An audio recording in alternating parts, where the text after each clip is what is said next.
오늘은 1934년부터 1945년까지 독일을 통치했던 독재자이자 제2차 세계대전을 일으킨 히틀러에 대해 알아보겠습니다.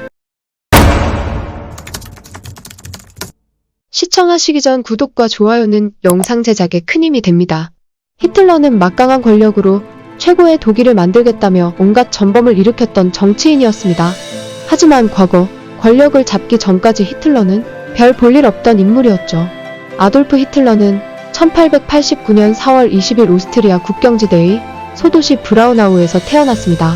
그의 아버지는 오스트리아 헝가리 제국의 세관 고위공무원이었으며 비교적 부유한 집안이었습니다. 히틀러는 불같은 성격인 아버지 밑에서 엄하고 무섭게 컸으며 히틀러는 어린 시절 미술에 관심이 많아 화가를 꿈꾸며 그림을 그렸습니다. 하지만 여러 차례 미술학교 입학시험에 떨어져 히틀러는 꿈에 그리던 화가가 되지 못했습니다. 이런 히틀러를 한심하게 생각하던 아버지는 그가 공무원이 되길 강요했습니다. 히틀러는 아버지처럼 고지식하고 자유가 없는 삶이 싫어 공무원 되는 것을 거부했습니다. 이로 인해 그는 장래 문제로 아버지와 자주 갈등을 빚어 사이가 좋지 않았죠. 비록 화가의 꿈은 이루지 못했지만 그는 생계를 위해 그림 엽서에 그림을 그려 팔았습니다. 이후 상업미술을 그리며 그림으로 돈을 꽤 많이 벌게 되었죠. 히틀러는 오스트리아 군에 입대해야 할 나이가 되자 군입대를 거부하고 독일로 도망가 버립니다. 얼마 지나지 않아 히틀러는 오스트리아 법에 따라 병역 기피로 재판에 회부되었습니다. 이때 히틀러는 몸이 허약하여 군복무를 할 수 없다라고 말했고 이에 오스트리아 군정당국은 심신미약으로 처리를 하게 됩니다. 그 이유는 군대가 무서워서 도망칠 정도의 겁쟁이는 필요 없기 때문이었다고 합니다. 히틀러는 자칭 예술가로 백수와 다름없는 무의미한 삶을 보내던 중 제1차 세계대전이 일어나게 됩니다. 그는 생활고를 해결하기 위해 독일 제국의 제후국이었던 바이에른 왕국군에 자진입대를 한 것이죠. 그렇게 전쟁에 참여한 히틀러는 연락병으로 복무하였고 몇 번의 죽을 고비를 넘기며 큰 공을 세워 철십자 훈장을 받았습니다. 히틀러에게 전쟁은 신이 내린 선물이며 군대는 집이었다고 합니다. 하지만 전쟁에서 패배한 독일 제국은 무너지고 바이마르 공화국이 탄생하게 됩니다. 새로운 정권의 등장으로 독일은 베르사유 조약을 맺으며 패전의 대가로 막대한 금액을 배상금으로 지불해야 하는 상황에 처해지게 됩니다. 베르사유 조약이 체결되자 독일의 경제와 민심은 순식간에 악화되기 시작했습니다. 이로 인해 히틀러는 자신의 꿈과 희망이 처절히 짓밟힌 것처럼 울분을 터뜨렸습니다. 그렇게 전쟁이 끝나자 갈 곳이 없던 히틀러는 자신을 받아주는 군대에 계속 남아있기 위해 노력했습니다. 그는 전쟁에서 패한 울분을 담아 연설을 하고 다녔고 이때 정보부 상관의 눈에 들어 히틀러는 정보병 교육을 받게 됩니다. 이후 히틀러는 독일 내 소수 정당을 조사하라는 상관의 명령을 받고 노동자당에 잠입하게 되죠. 히틀러 눈에는 서민들끼리 모여 불평불만을 늘어놓는 게 전부인 보잘것없는 조물애기 정당에 불과했습니다. 노동자당의 토론회를 지루하게 지켜보던 히틀러는 떠나려던 찰나 참석한 바우만 교수가 독일을 비판하는 발언을 하자 이에 빡친 히틀러는 열변을 토해냈습니다. 당시 노동자당의 당대표 안톤 드렉슬러는 히틀러의 웅변술에 감명을 받아 히틀러에게 당에 가입할 것을 권유합니다.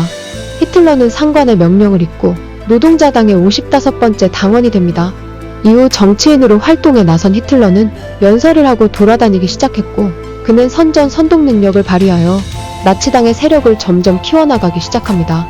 히틀러는 당내에서 힘이 생기자 당의 이름을 나치로 바꾸게 됩니다.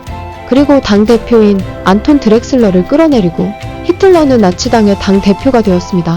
히틀러의 욕심은 점점 더 커져갔고 당을 키우기 위해 1923년 맥주홀 폭동 사건을 계획하게 되죠. 하지만 허술한 계획 탓에 히틀러는 홈카르의 연설이 진행 중이던 맥주홀을 습격하였지만 어이없게도 경찰에 체포되면서 미수에 그치고 말았죠. 이로 인해 그는 란스베르크 육군형무소에 투옥되었고 1년 후 추록하여 와헤덴 당의 조직을 재편하였습니다. 그리고 합법적 방식의 민주공화제의 전복을 도모하기 시작합니다. 히틀러는 독일국 제3대 대통령이자 제24대 총리에 등극하며 정권을 휘어잡기 시작합니다. 독일을 독재체제로 만들기 위해 히틀러는 수권법을 만들게 되죠. 수권법은 비상사태가 벌어졌을 때 입법부가 행정부에게 입법의 권한을 양도한다는 법률입니다. 하지만 히틀러가 내세운 수권법은 모든 권한을 히틀러에게 주겠다는 법률이었습니다. 하지만 이런 말도 안 되는 법안이 통과되어 히틀러가 독일을 완전히 장악하게 되었습니다. 그는 세계를 정복하려는 야심에 가득 차 있었고 나치즘을 내세우며 제2차 세계대전을 일으켰습니다. 그리고 막대한 배상금과 경제공황으로 인한 분노의 희생양으로 유대인을 지목했습니다. 이로 인해 독일 게르만족의 지지를 얻어내며 베르사유 조약을 파기하고 전쟁을 일으켰습니다. 전쟁 중 펼쳐진 유대인 말살 정책으로 히틀러의 악명은 더 높아지게 되었죠. 히틀러는 수많은 유대인들을 아우슈비츠 수용소와 같은 강제 수용소로 보냈고 여러 가지 잔혹한 방법으로 유대인들의 목숨을 앗아갔습니다. 그 수만 당시 유럽 내 약 900만 명의 유대인 중 3분의 2가 사망했다고 합니다.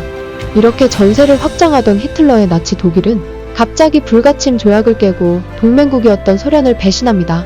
하지만 소련은 생각보다 호락호락하지 않았고 잇따라 참전한 미국에 의해 궁지에 몰리게 됩니다.